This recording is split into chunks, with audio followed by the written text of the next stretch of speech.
الشيطان الرجيم بسم الله الرحمن الرحيم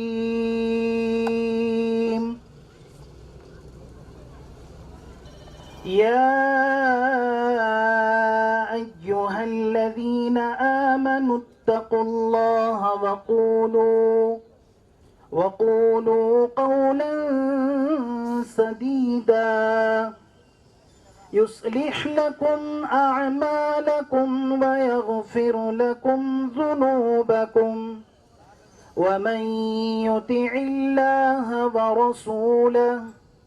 ورسوله فقد فاز فوزا عظيما إنا عرضنا الأمانة على السماوات والأرض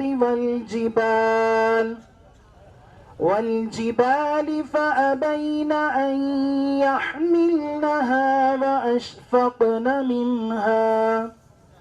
وأشفقن منها وحملها الإنسان إنه كان ظلوما جهولا ليعذب الله المنافقين والمنافقات والمشركين والمشركات ويتوب الله على المؤمنين والمؤمنات وكان الله غفورا رحيما صدق الله العظيم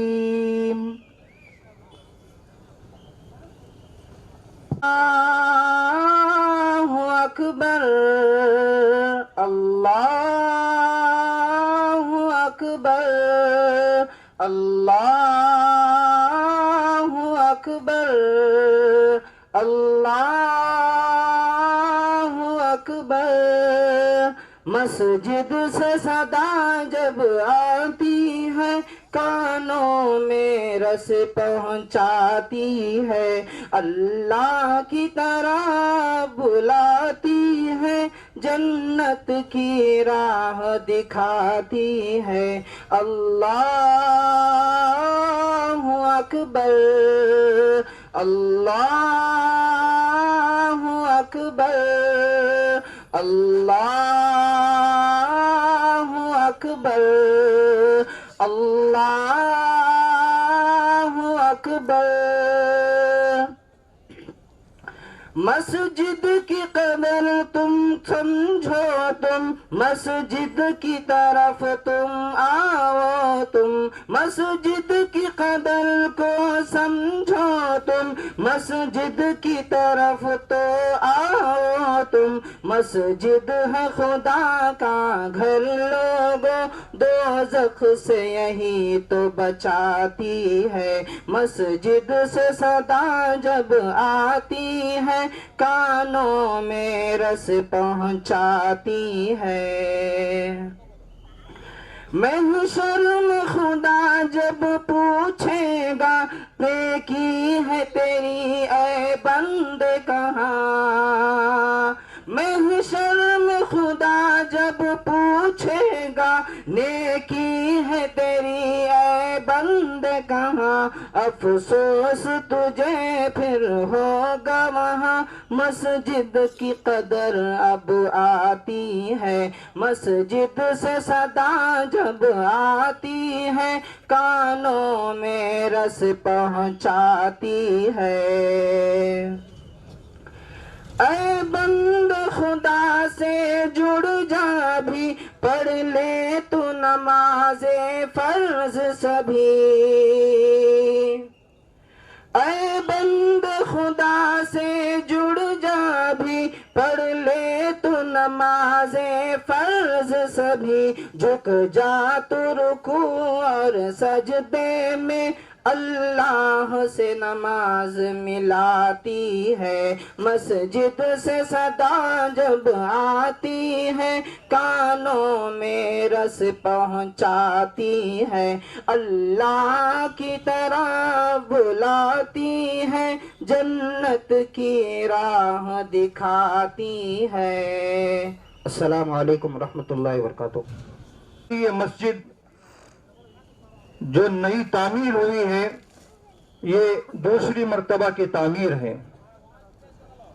ہماری اس مسجد کی تعمیر تقریباً آج سے 45 سال پہلے کمزور قریے کے اندر، کمزور مسلمانوں کے اندر ہوئی تھی، جو تقریباً 1970 پر 4 میں اس کا پایا رکھا گیا تھا، جو سکلیش پور کے اور ہاسن کے جو بڑے بزرگ احباب ہیں جن کا گزر ہمارے بالو پیٹ سے اکثر ہوا کرتا تھا، وہ احباب جانتے ہوں گے۔